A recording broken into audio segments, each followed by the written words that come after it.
Today I'm going to show you how to make a really simple no-knead overnight sourdough. So you will need 24 hours for this, but most of that time is totally hands-off.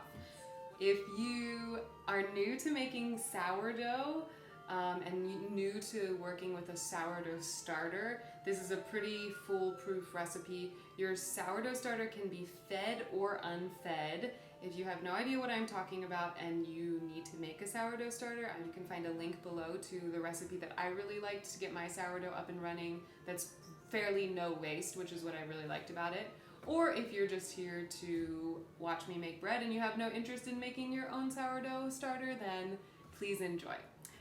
I recommend, if you have a home kitchen scale, to measure by weight versus volume. It's always better for bread because it's all about proportions, and water and flour can sort of vary in by volume measurement depending upon the atmosphere and a whole number of factors. We're using 2.5 cups or 254 grams of whole wheat flour, and then a half cup or 180 grams of just plain all-purpose flour, a teaspoon and a quarter of salt, and then 375 grams or about 1 2/3 cup of room temperature water. And then of course our starter, we need 15 grams of this, about 1 tablespoon's worth. So step 1, combine all these ingredients together in your vessel. We'll do the flour first.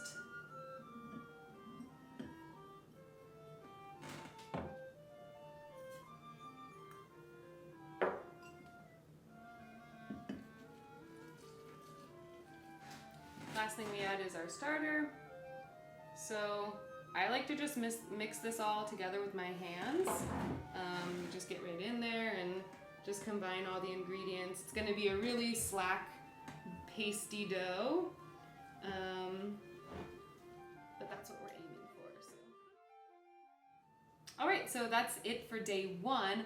I use a dry erase marker on the side of my container just to show where the dough is landing. If you have something that already has lines on it, then you don't need to do this, but I like to do this so that I can really see tomorrow what double looks like. So then you cover this, and we're gonna leave this to sit for 14 to 24 hours.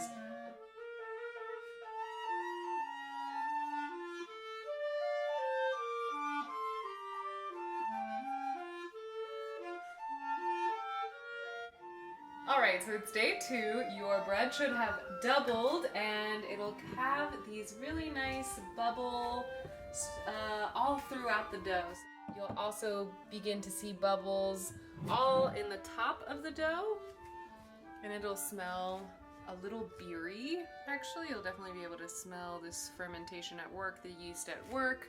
So yeah, if your environment is about 70 degrees, this will take about 16 hours, but if it's colder, it can take up to 24. You just want to make sure this is about doubled in size. So we're going to start to shape the dough. You want a really generous amount of flour on your surface. Like I said, this is going to be a really slack dough. I'm going to turn the dough out onto my floured countertop. I actually just like to use my hands.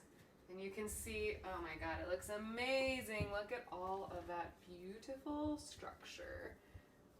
So many bubbles.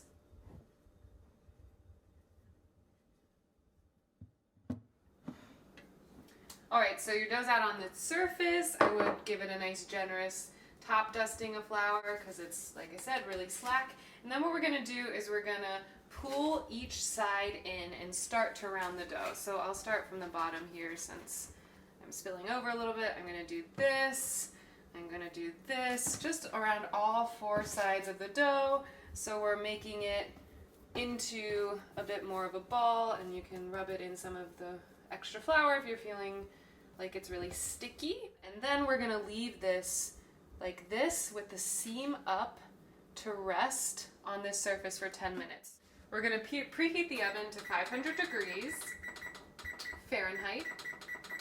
And then if you have some sort of a Dutch oven, that is what I would recommend for baking. If it's bigger, the bread's going to be a little bit wider. It's going to have more room to spread. But I like to use this little guy. I found him to be a good structure, and then I get a nice tall loaf. So we're going to preheat the oven with this in it and preheat this. If you don't have a Dutch oven or some sort of specialty baking thing like this, and you have a pizza stone, preheat the oven with your pizza stone, or if you're just using a regular sheet pan, that's fine. What you want to do though is put a pan, maybe something like this, into the oven and preheat it, and then when we put the bread in to bake it, we're going to put water into the bottom of that pan to create a humid environment for the bread to grow so that a crust forms in a really nice way. So now we're going to prepare the second phase of our bread resting before we bake it. And we're going to use just a regular kitchen bowl and kitchen towel to give the dough a little bit of space to grow up rather than out while we let it rest for another 30 to 60 minutes before baking it. So we're going to generously flour this towel in here. And then what we're going to do with the dough is we're going to do another round of folding in and shaping, and then we're going to stick it in here to rest for a while. So I get my hands nice and floury again, but you don't want to add too much extra flour to the dough. We're going to do the same pulling out and in so that we're creating a nice tight little ball. Then we will drop this ball right in here and let this sit here. We're waiting for another 30 to 60 minute rise, and we're gonna wait until we see some bubbles on the surface of this before we bake. I just like to put it to bed like this.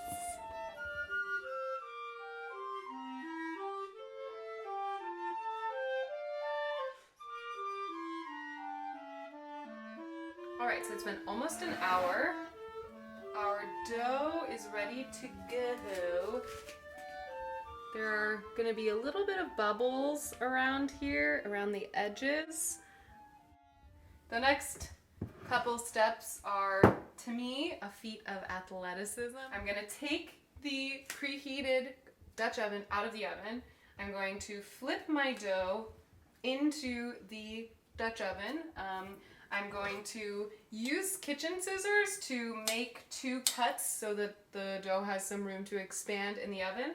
Put the lid on the Dutch oven and put it back in the oven, while also decreasing the temperature of the oven from 500 degrees to 450.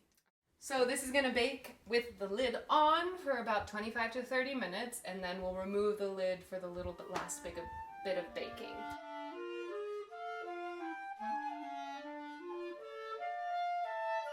Alright, it's been about 25 minutes, so we're going to take our lid off.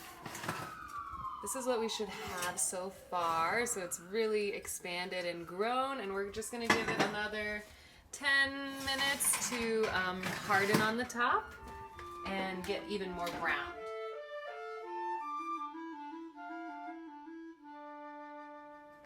Alright, it's been about 10 minutes. Let's check on our bread.